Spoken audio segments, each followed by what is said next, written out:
Hare Rama Hare Rama Rama Rama Hare Hare Krishna, Krishna Krishna Hare Hare, Hare Krishna. पुरुषस्य विभज्यतः इन्द्रियाणि प्रमोदीनि करन्ति प्रसवं यः।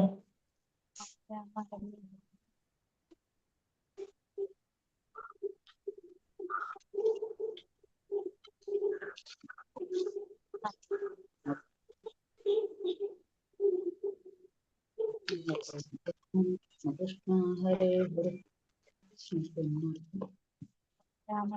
ഹരേ കൃഷ്ണ. हरे कृष्णा ഹരേ കൃഷ്ണ. ഓം നമോ ഭഗവതേ വാസുദേവായ. ഓം നമോ ഭഗവതേ വാസുദേവായ. ഓം നമോ ഭഗവതേ വാസുദേവായ. ഓം അജ്ഞാനതിമിരാന്തസ്യ ജ്ഞാനാഞ്ജനാശലാകയ ചക്ഷുരുന്മീലിതം യേന തസ്മൈ ശ്രീ ഗുരവേ നമഃ. നമോ വിഷ്ണുപാദായ കൃഷ്ണപ്രേഷ്ഠായ ഭൂതലേ ശ്രീമതേ ഭക്തിവേദാന്ത സ്വാമിനിധി നാമിനേ. നമസ്തേ സാരസ്വതേ ദേവേ ഗൗരവാണി പ്രചാരിണേ നിർവിശേഷ ശൂന്യവാദി പാശ്ചാത്യദേശധാരിണേ. ജയ ശ്രീ കൃഷ്ണ ചൈതന്യ പ്രഭു നിത്യാനന്ദ ശ്രീ അദ്വൈത ഗദാധര ശ്രീവാസാദി ഗൗരഭക്ത വൃന്ദ. ഹരേ കൃഷ്ണ കൃഷ്ണ കൃഷ്ണ ഹരേ ഹരേ ഹരേ രാമ രാമ രാമ ഹരേ ഹരേ. ഹരേ കൃഷ്ണ. ശ്രീ ശ്രീ രാധാ ഗോവിന്ദ ടെമ്പിൾ ഇസ്കോൺ മാംഗ്ലൂരിന്റെ ഭഗവത്ഗീത ക്ലാസ്സിലേക്ക് എല്ലാവർക്കും സ്വാഗതം. ഹരേ കൃഷ്ണ. ഇന്ന് അധ്യായം 3 കർമ്മയോഗം. മൂന്നാമത്തെ അധ്യായത്തിലേക്ക് കടക്കാണ് നമ്മള്. കർമ്മയോഗം അല്ലെ. അർജുനൻ ഇന്നലെ ഭഗവാൻ നമ്മൾ കണ്ടു. 4 ദിവസമായിട്ടാണ് നമ്മുടെ രണ്ടാമത്തെ അധ്യായം കഴിഞ്ഞത് അല്ലെ. കുറെ പതുക്കെ പോയിട്ട്. അപ്പൊ ഇന്നലെ അധ്യായത്തിൽ ഭഗവാൻ എന്തൊക്കെ പറഞ്ഞു കൊടുത്തു അർജുനന്? ആത്മാവിനെ കുറിച്ച് പറഞ്ഞു കൊടുത്തു, ശരീരത്തെ കുറിച്ച് പറഞ്ഞു കൊടുത്തു, ആത്മാവും ശരീരവും തമ്മിലുള്ള വ്യത്യാസം എന്താണെന്നും ആത്മാവ് എങ്ങനെയുള്ളതാണെന്നും ശരീരം എങ്ങനെയുള്ളതാണെന്നും പറഞ്ഞു കൊടുത്തു. നമ്മൾ ആരാണെന്ന് ഭഗവാൻ പറഞ്ഞു അല്ലെ. നമ്മൾ എങ്ങനെയാ ചിന്തിക്കേണ്ടത്? നമ്മൾ ആത്മാവാണ്, ശരീരമല്ല. ആ ശരീരബോധത്തിൽ ചിന്തിക്കുമ്പോഴാണ് നമുക്ക് എന്തുണ്ടാവുന്നത്? ഈ വികാരങ്ങൾ, പ്രയാസങ്ങൾ ഉണ്ടാകുന്നത് അല്ലെ. ശരീരബോധത്തിൽ ഇരിക്കുമ്പോഴാണ് നമുക്ക് എന്ത് ചിന്തിക്കുന്നത്? ഈ വിഷമങ്ങളും സന്തോഷവും ഒക്കെ നമുക്ക് അനുഭവിക്കാനായിട്ട് നമുക്ക് ഫീൽ ചെയ്യുന്നത്. അതൊക്കെ സംഭവിക്കുന്നത് ഈ ശരീരത്തില് നിൽക്കുമ്പോഴാണെന്ന് നമുക്ക് മനസ്സിലായി. പിന്നെ കർമ്മം ചെയ്യണം. എങ്ങനെയാണ് പറഞ്ഞത്? ഭഗവാന് സമർപ്പിച്ചുകൊണ്ടായിരിക്കണം ചെയ്യേണ്ടത്. അങ്ങനെയാണെങ്കിൽ പാപം ഏൽക്കില്ല എന്നുള്ളത് നമ്മൾ മനസ്സിലാക്കി. അത് കഴിഞ്ഞിട്ട് ഭഗവാൻ ഭക്തിയുടെ സേവനത്തെ കുറിച്ച് പറഞ്ഞു, ഭക്തിയെ കുറിച്ച് പറഞ്ഞു തന്നു. ഏറ്റവും ശ്രേഷ്ഠമായ കർമ്മം എന്ന് പറയുന്നത് ഭഗവാന് സേവനം ചെയ്യുക എന്നുള്ളതാണ്. ഭക്തിയുടെ സേവനം ചെയ്യുകയാണെങ്കിൽ ചെറിയൊരു ശതമാനം ചെയ്താൽ പോലും അത് മഹാഭയങ്ങളിൽ നിന്ന് പോലും നമ്മളെ രക്ഷപ്പെടുത്തും എന്ന് പറഞ്ഞു. അത്രയും ശ്രേഷ്ഠമായിട്ടുള്ളതാണ് എന്ത്? ഭക്തിയുടെ സേവനം എന്ന് പറയുന്നതെന്ന് ഭഗവാൻ പറഞ്ഞു തന്നു. അപ്പോ ആ ഭക്തിയുടെ സേവനത്തിന്റെ പ്രാധാന്യത്തെ കുറിച്ച് നമ്മൾ കണ്ടു. അങ്ങനെ സ്ഥിതപ്രജ്ഞനാവുന്നതിനെ കുറിച്ച് പറഞ്ഞു. ഇന്ദ്രിയങ്ങളെ നിയന്ത്രിക്കണം, അപ്പോഴാണ് നമുക്ക് ഇതൊക്കെ ചെയ്യാൻ സാധിക്കാന്നുള്ളതും കൂടി പറഞ്ഞു തന്നു. അങ്ങനെയാണ് നമ്മുടെ രണ്ടാമത്തെ അധ്യായം അവസാനിക്കുന്നത്. ഇനി മൂന്നാമത്തെ അധ്യായം കർമ്മയോഗത്തെ കുറിച്ച് നമുക്ക് പറയാം. ഹരേ കൃഷ്ണ. ക്വസ്റ്റ്യൻസ് വന്നിട്ടുണ്ടല്ലോ അല്ലെ? ഹരേ കൃഷ്ണ. ഓം നമോ ഭഗവതേ വാസുദേവായ. അർജുന ഉവാച തം ധ്യായസി ചേത് കർമ്മണസ്തേ മതാ ബുദ്ധിർജനാർദ്ദന തത്കിം കർമ്മണി ഘോരേ മാം നിയോജയസി കേശവ. അർജുനൻ പറഞ്ഞു, ഹേ ജനാർദ്ദന, അല്ലയോ കേശവ, ഫലകാംക്ഷയോടെ ചെയ്യുന്ന കർമ്മത്തെക്കാൾ ശ്രേഷ്ഠമാണ് ബുദ്ധി എന്ന് കരുതുന്നുവെങ്കിൽ അങ്ങ് എന്തിനാണ് എന്നെ ക്രൂരമായ യുദ്ധത്തിന് പ്രേരിപ്പിക്കുന്നത്? ഇപ്പൊ അർജുനൻ ചോദിക്കുകയാണ് ഭഗവാന്റെ അടുത്ത്, ഫലാകാംക്ഷയോടെ, ഫലം ആഗ്രഹിച്ചുകൊണ്ട് ചെയ്യുന്ന കർമ്മത്തെക്കാൾ ശ്രേഷ്ഠമാണ് ബുദ്ധി എന്ന് കരുതുന്നെങ്കിൽ, ബുദ്ധി എന്ന് പറഞ്ഞാൽ ഇവിടെ ബുദ്ധിയോഗം അല്ലെങ്കിൽ കൃഷ്ണാവബോധം ആണെങ്കിൽ പിന്നെ എന്തിനാണ് എന്നെ കൊണ്ട് യുദ്ധത്തിന് പ്രേരിപ്പിക്കുന്നതെന്നാണ് അർജുനൻ ചോദിക്കുന്നത്. അപ്പൊ അർജുനൻ എന്താ വിചാരിച്ചത്? കർമ്മനിരതമായ ജീവിതത്തിൽ നിന്നുള്ള പിൻവാങ്ങലും ഏകാന്തതയിലെ തപശ്ചര്യമാണെന്നാണ് അർജുനന്റെ ധാരണ. എന്ത്? ഈ ബുദ്ധിയോഗം എന്ന് പറയുന്നത്. ബുദ്ധിയോഗം എന്ന് വെച്ചാല് നമ്മൾ കർമ്മം ചെയ്തുകൊണ്ടിരിക്കുന്നതിൽ നിന്നുള്ള കർമ്മനിരതമായിട്ടുള്ള ജീവിതത്തിൽ നിന്ന് പിന്മാറുക, പിന്നെ ഏകാന്തതയായിട്ട് തപശ്ചര്യ, നമ്മൾ ഒന്നും ചെയ്യാതെ തപസ് ചെയ്തിരിക്കുന്നതാണ് ഈ ബുദ്ധിയോഗം, കൃഷ്ണാവബോധം എന്നാണ് ആര് വിചാരിച്ചത്? അർജുനൻ വിചാരിക്കുന്നത്. കൂടെ അർജുനൻ ഭഗവാൻ പറയുമ്പോഴാണ് അർജുനൻ എന്ത് മനസ്സിലാക്കുന്നത്, ഈ അധ്യായത്തില് കൃഷ്ണാവബോധത്തെ കുറിച്ച് കർമ്മയോഗത്തെ കുറിച്ച് വിശദമായിട്ട് അർജുനന് പറഞ്ഞു കൊടുക്കാണ് ഇവിടെ. അപ്പൊ അർജുനന്റെ ധാരണ അങ്ങനെയായിരുന്നു, കർമ്മനിരതമായ ജീവിതത്തിൽ നിന്ന് പിൻവാങ്ങാൻ, അതായത് ജീവിതത്തിൽ കർമ്മമൊന്നും ചെയ്യാതെ പിന്നെ ഏകാന്തമായിട്ടുള്ള തപശ്ചര്യ, ഇത് മാത്രമാണ് എന്ത് ഈ പറഞ്ഞ കൃഷ്ണാവബോധം എന്ന് അർജുനൻ ചിന്തിച്ചത്. അതുകൊണ്ടാണ് അർജുനൻ അങ്ങനെ ചോദിക്കുന്നത്. വ്യാമിശ്രേണേവ വാക്യേന ബുദ്ധി മോഹായ സീവമേ തതേകം വദ നിശ്ചിത്യ യേന ശ്രേയാഹമാപ്നുയാം. ദ്വയാർത്ഥങ്ങളുള്ള ഉപദേശങ്ങളാൽ അങ്ങന്റെ ബുദ്ധി അമ്പരിപ്പിക്കുന്നു, എനിക്ക് ഏറ്റവും ശ്രേയസ്കരമായത് എന്തെന്ന് തീർത്തു പറഞ്ഞു തരൂ. അപ്പോൾ അങ്ങ് എന്ത് ചെയ്യാണ് എന്നെ ദ്വയാർത്ഥങ്ങളുള്ള ഉപദേശങ്ങൾ കൊണ്ട് അങ്ങന്റെ ബുദ്ധിയെ അമ്പരിപ്പിക്കുകയാണ് ഇവിടെ ചെയ്യുന്നത്. അപ്പൊ അതുകൊണ്ട് അങ്ങ് എനിക്ക് ഏറ്റവും ശ്രേയസ്കരമായത് ഏതാണോ അതെനിക്ക് പറഞ്ഞു തരാനാണ് ഇവിടെ ഭഗവാനോട് അർജുനൻ ആവശ്യപ്പെടുന്നത്. ഭഗവത്ഗീതയുടെ രഹസ്യങ്ങളെ കുറിച്ച് അറിയാൻ വേണ്ടിയിട്ട് ഒരു വിദ്യാർത്ഥിക്ക്, എല്ലാ വിദ്യാർത്ഥികൾക്കും വേണ്ടിയിട്ട് ചോദ്യങ്ങളിലൂടെ അർജുനൻ എന്ത് ചെയ്യാണ്, ആ കൃഷ്ണാവബോധത്തിലേക്ക് വഴിയൊരുക്കാണ് ഇവിടെ അർജുനൻ ചെയ്യുന്നത്. ഇവിടെ ഭഗവാൻ എന്താ പറയുന്നത്, ശ്രീ ഭഗവാൻ ഉവാച ലോകേസ്മിൻ ദിവിധാനിഷ്ഠ പുരാ പ്രോക്താമയാനഘ ജ്ഞാനയോഗേന സാഖ്യാനാം കർമ്മയോഗേന യോഗിനാം. ശ്രീ ഭഗവാൻ പറഞ്ഞു, പാപരഹിതനായ അർജുന, തത്വജ്ഞാനപരവും അനുഭവ മാത്രവുമായ ഊഹാപോഹങ്ങൾ നടത്തുന്നവരും ഭക്തിപൂർവ്വം സേവനം അനുഷ്ഠിക്കുന്നവരും എന്നിങ്ങനെ രണ്ടു കൂട്ടരാണ് ആത്മസാക്ഷാത്കാരം നേടാൻ ശ്രമിക്കുകയെന്ന് ഞാൻ മുമ്പ് പറഞ്ഞുവല്ലോ. അപ്പോൾ രണ്ട് തരത്തിലുള്ളവരാണ് എന്തിനു ശ്രമിക്കുന്നത്, ആത്മസാക്ഷാത്കാരം നേടാൻ ശ്രമിക്കുന്നു. ഒന്ന് തത്വജ്ഞാനപരമായിട്ടും അനുഭവം മാത്രമായിട്ട് ഊഹാപോഹങ്ങൾ നടത്തുന്നവര്, ഒന്നാമത്തത് ഊഹാപോഹങ്ങൾ നടത്തുന്നവര്, അനുഭവപാത്രപരമായിട്ടുള്ള ഊഹാപോഹങ്ങൾ നടത്തുന്നവരും. രണ്ടാമത്തത് ഭക്തിപൂർവ്വം ഭഗവാന് സേവനം അനുഷ്ഠിക്കുന്നവരും. അപ്പൊ രണ്ടു കൂട്ടരാണ് എന്തിനു ശ്രമിക്കുന്നത്, സാക്ഷാത്കാരം നേടാനായിട്ട് ശ്രമിക്കുന്നതെന്ന് ഭഗവാൻ മുന്ന് പറഞ്ഞു. അതെവിടെ പറഞ്ഞു, നമ്മളെ രണ്ടാമത്തെ അധ്യായത്തില് ഭഗവാൻ പറയുണ്ടായിരുന്നു. ഇനി സാഖ്യയോഗം, കർമ്മയോഗം അല്ലെങ്കിൽ ബുദ്ധിയോഗം എന്നിവനെ കുറിച്ച് ഇവിടെ കൂടുതൽ വിശദീകരിക്കുകയാണ് ഭഗവാൻ. ന കർമ്മണാമനാരംഭ നൈഷ്കർമ്മ്യം പുരുഷോശ്നുതേ നച സന്യാസനാദേവ സിദ്ധിം സമതി ഗച്ഛതി. കർമ്മം ചെയ്യാതിരുന്നത് കൊണ്ട് മാത്രം ആരും കർമ്മഫലങ്ങളിൽ നിന്ന് മുക്തരാകുന്നില്ല. സന്യാസം കൊണ്ട് മാത്രം ഒരാൾക്ക് പൂർണ്ണത നേടാനും സാധിക്കില്ല. അപ്പൊ ഒരാൾക്കും കർമ്മം ചെയ്യാതിരുന്നു കഴിഞ്ഞാൽ എന്ത് സാധിക്കില്ല, കർമ്മത്തിന്റെ ഫലങ്ങളിൽ നിന്ന് മുക്തരാകാനായിട്ട് സാധിക്കില്ല. സന്യാസം കൊണ്ട് ഒരാൾക്ക് പൂർണ്ണത നേടാനും സാധിക്കില്ല. കർമ്മം ചെയ്യാതിരുന്നു കഴിഞ്ഞാല് കർമ്മത്തിന്റെ ഫലത്തിൽ നിന്ന് മുക്തരാകാൻ സാധിക്കില്ല. നമ്മള് ഈ ജീവാത്മാക്കളുടെ ഒരു പൊതുവായ സ്വഭാവം എന്താണ്, കർമ്മം ചെയ്തുകൊണ്ടേയിരിക്കുന്നതാണ്. അപ്പൊ കർമ്മം ചെയ്യാതിരുന്നു കഴിഞ്ഞാൽ നമുക്ക് കർമ്മത്തിന്റെ ഫലത്തിൽ നിന്ന് മുക്തരാകാൻ സാധിക്കില്ല.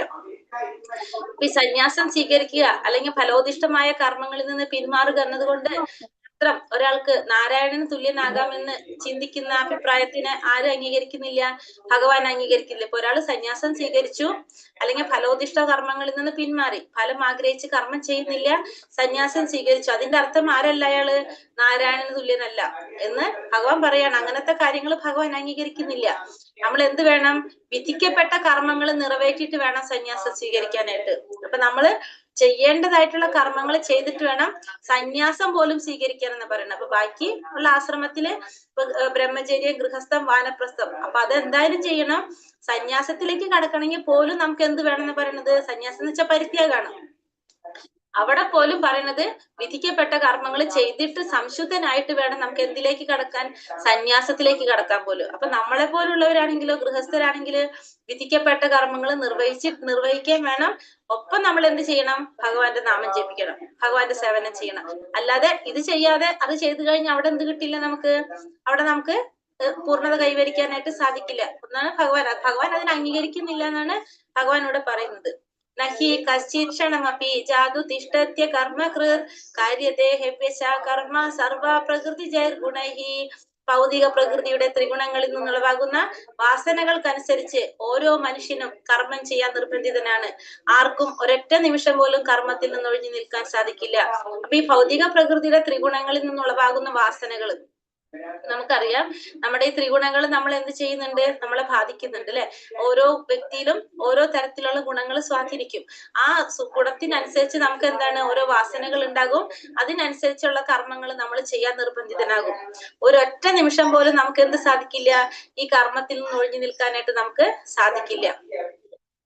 ശരീരസ്ഥനെങ്കിലും അല്ലെങ്കിലും എപ്പോഴും പ്രവർത്തിച്ചു കൊണ്ടിരിക്കുക എന്നുള്ളത് ജീവാത്മാവിന്റെ സ്വഭാവമാണ്. നമ്മൾ നേരത്തെ പറഞ്ഞു. ഈ ജീവാത്മാവ് എപ്പോഴും പ്രവർത്തിച്ചു കൊണ്ടേയിരിക്കും. അതുകൊണ്ട് കൃഷ്ണാവബോധപരമായ സത്കർമ്മത്തിൽ ഏർപ്പെടാത്ത പക്ഷം ആത്മാവ് മായാശക്തിയാൽ പ്രേരിതനായി പ്രവർത്തനങ്ങളിൽ മുഴുകിയേക്കും. അപ്പൊ അതുകൊണ്ട് കൃഷ്ണാവബോധപരമായിട്ടുള്ള സത്കർമ്മങ്ങളിൽ ഏർപ്പെട്ടില്ലെങ്കിൽ എന്താ സംഭവിക്കുന്നത്? ആ ജീവാത്മാവിനെ ആരാ സ്വാധീനിക്കുന്നത്? മായാശക്തി. അപ്പൊ മായാശക്തിയുടെ സ്വാധീനം കൊണ്ട് അതെന്ത് ചെയ്യും? അത്തരത്തിലുള്ള പ്രവർത്തികളിൽ ഏർപ്പെട്ടുകൊണ്ടിരിക്കുക. അപ്പൊ അതുകൊണ്ട് നമ്മൾ എന്ത് ചെയ്യുക? കൃഷ്ണാവബോധത്തിൽ നിരതരായി കഴിഞ്ഞു കഴിഞ്ഞാല് സ്വാഭാവികമായിട്ടും ആത്മാവ് എന്തിലും സ്വാധീനിക്കും? ഭഗവാനിലേക്ക് സ്വാധീനിക്കും. അല്ലെങ്കിൽ അതിനാരാ സ്വാധീനിക്കുന്നത്? മായാശക്തിയുടെ പ്രേരിതനായിക്കൊണ്ട് അത്തരത്തിലുള്ള പ്രവർത്തികളിൽ മുഴുകിക്കൊണ്ടിരിക്കും. കർമ്മേന്ദ്രിയാണി സംയമ്യ ആസ്തേ മനസാസ്മരൻ ഇന്ദ്രിയാർത്ഥാൻ വിമൂഢാത്മാ മിഥ്യാചാര സ ഉച്യത്തെ. കർമ്മേന്ദ്രിയങ്ങളെ നിയന്ത്രിച്ചാലും ഈ വിഷയങ്ങളിൽ മനസ്സിനെ വ്യാപരിച്ചു കൊണ്ടിരിക്കുന്നവൻ സ്വയം ഭ്രമിക്കുന്നവനാണ് കപട നാട്യക്കാരൻ എന്നാണ് അയാളെ പറയേണ്ടത്. ഇപ്പോ ഇന്ദ്രിയങ്ങളെ നിയന്ത്രിച്ചു എന്ന് നമ്മളോട് പറഞ്ഞു എന്ന് വിചാരിക്കും ഒരു വ്യക്തി. നമുക്ക് അല്ലെങ്കിൽ പുറത്തേക്ക് തോന്നാണ് ഇന്ദ്രിയങ്ങളെ നിയന്ത്രിച്ച വ്യക്തിയാണ്. പക്ഷെ മനസ്സുകൊണ്ട് ഇന്ദ്രിയ വിഷയങ്ങളിൽ ഭ്രമിക്കുകയാണെങ്കിൽ അങ്ങനെയുള്ള വ്യക്തി ആരാണ്? കപട നാട്യക്കാരനാണ്. വെറുതെ പുറത്തേക്ക് അഭിനയിക്കുന്ന ഒരു വ്യക്തിയാണ് അത്. കാരണം ഇന്ദ്രിയങ്ങളെ നിയന്ത്രിച്ചു, ഇന്ദ്രിയ വിഷയങ്ങളിൽ പക്ഷെ ഉള്ളുകൊണ്ട് എന്താണ്? ആസ്വദിച്ചുകൊണ്ടിരിക്കുകയാണെങ്കിൽ അയാൾ ആരാണ്? അയാള് കപട നാട്യക്കാരൻ എന്നാണ് അയാളെ പറയേണ്ടത്. ഇപ്പൊ യോഗി എന്ന് നടിക്കുകയാണ് ഒരു വ്യക്തി, യോഗി എന്ന് നടിക്കണം. ഒരു യോഗിയുടെ വസ്ത്രം ധരിച്ചു, രൂപത്തിൽ മുഴുവൻ യോഗിയാണ്. പക്ഷെ വിഷയസുഖങ്ങളെ അന്വേഷിക്കുകയാണ് അല്ലെങ്കിൽ അനുഭവിക്കുകയാണെങ്കിൽ അയാൾ ചെയ്യുന്നത് എന്താണ്? കടുത്ത വഞ്ചനയാണ് അയാൾ ചെയ്യുന്നത്. നമ്മള് കലിയുഗത്തിൽ കാണുന്ന കുറെ അങ്ങനത്തെ വ്യക്തികൾ ഉണ്ടാവും അല്ലെ നമുക്ക്. അപ്പൊ അവരൊക്കെ എന്താണ്? വഞ്ചനയാണ് ചെയ്യുന്നത് ശരിക്കും. യസ്തിന്ദ്രിയാണി മനസാ നിയമ്യാരഭ്യതേ അർജുന കർമ്മേന്ദ്രിയൈ കർമ്മയോഗം അസക്തം സാവിശിഷ്യതേ.